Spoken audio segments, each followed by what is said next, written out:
Mesdames et messieurs, bonjour ou bonsoir à toutes et à tous, ici Naetherion, j'espère que vous allez bien. On se retrouve pour la partie numéro 3 des 15 magiciens les plus puissants dans l'histoire de Donjons & Dragons, et aussi on entre dans le top 5 de ces fameux mages, donc installez-vous confortablement car nous sommes partis pour du lore D&D. Avant de commencer, je dois préciser, il est important de préciser, que cette vidéo est, comme toutes les autres vidéos de cette chaîne, sponsorisée par vous et pour vous, et que rien ne pourrait avoir lieu sans votre soutien. Donc si l'idée de soutenir l'avenir de la chaîne et ses projets les plus ambitieux, notamment le studio pour l'actuel play, si ça vous intéresse, pensez à passer sur la nouvelle page Utip ou venir subber sur Twitch. Un petit don de ce que vous pouvez vous permettre tous les mois est toujours le bienvenu pour un petit peu et petit à petit viser beaucoup plus grand à l'avenir.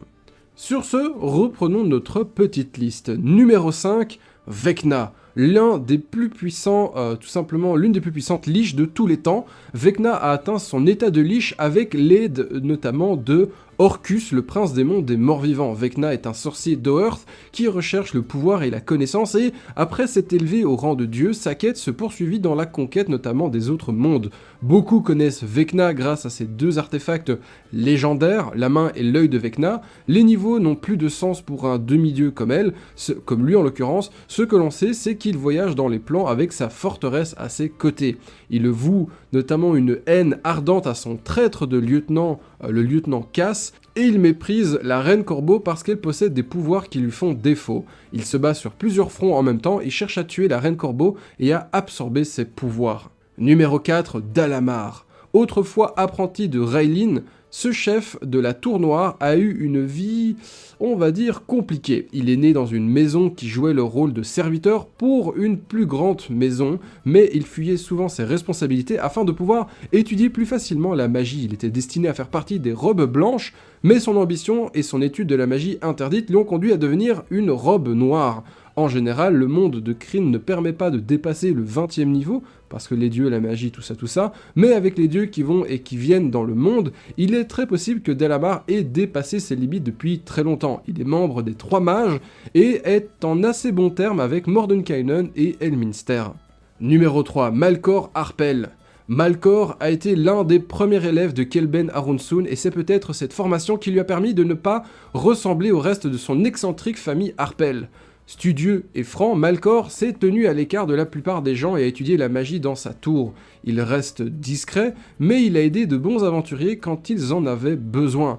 Il a fourni à Drizzt Do'Urden notamment des fers à cheval qui aidera son cheval à se déplacer beaucoup plus rapidement, et il lui a également fourni le cimetière légendaire Twinkle. Bien qu'il ne soit pas aussi puissant que d'autres sur cette liste, ses relations lui permettent d'exercer une puissance bien supérieure à celle dont il serait normalement capable, la raison pour laquelle il est très haut dans la liste. Notamment parce que c'est l'un des ménestrels les plus influents dans les royaumes oubliés, ce qui représente une puissance considérable sur le plan politique et économique, et il est très bien protégé dans sa tour du crépuscule. Numéro 2, Alustriel Silverhand, connue comme l'une des 7 sœurs et comme la fondatrice de Silvery Moon, de Lune Argent. Alustriel est profondément aimée par son peuple. C'est une puissante magicienne, mais elle préfère la négociation au combat, et elle est à un bon terme avec notamment ses sœurs et s'efforce d'être une force positive dans la région. Quelques ménestrels opèrent à partir de sa ville et elle reçoit des invités du monde entier qui notamment viennent chercher une alliance ou simplement écouter ses conseils et sa sagesse. Elle était autrefois l'amante de Samaster, mais cela a tourné court lorsqu'elle l'a vu tel qu'il était réellement. Elle a maintenant une bonne amitié avec le célèbre elfe noir Drizzt Do'Urden et passe la plupart de son temps à essayer d'aider son peuple. Bien qu'elle ait été une aventurière dans sa jeunesse, Alustriel a découvert qu'elle pouvait faire bien plus de choses en tant que leader d'une ville. Grâce à ses relations et à son travail avec les ménestrels, elle a été une force positive dans la région et veut absolument continuer à en être une. Bien qu'elle ne soit pas aussi puissante que certaines de ses sœurs, elle est beaucoup plus terre à terre et pragmatique. Elle n'a pas le chaos d'Alasra et est beaucoup plus sociable que la plupart des gens.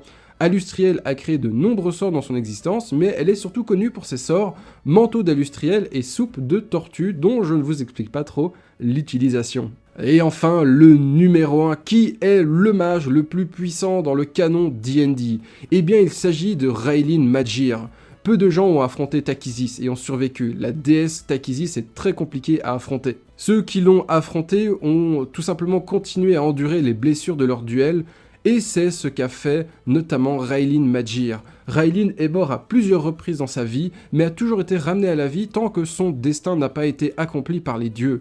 Le pouvoir de Raylin en tant que mage va à l'encontre de son bien-être physique et dépasse toutes les logiques et les limites que devrait connaître un mortel ou même un dieu ou même un mage ou peu importe.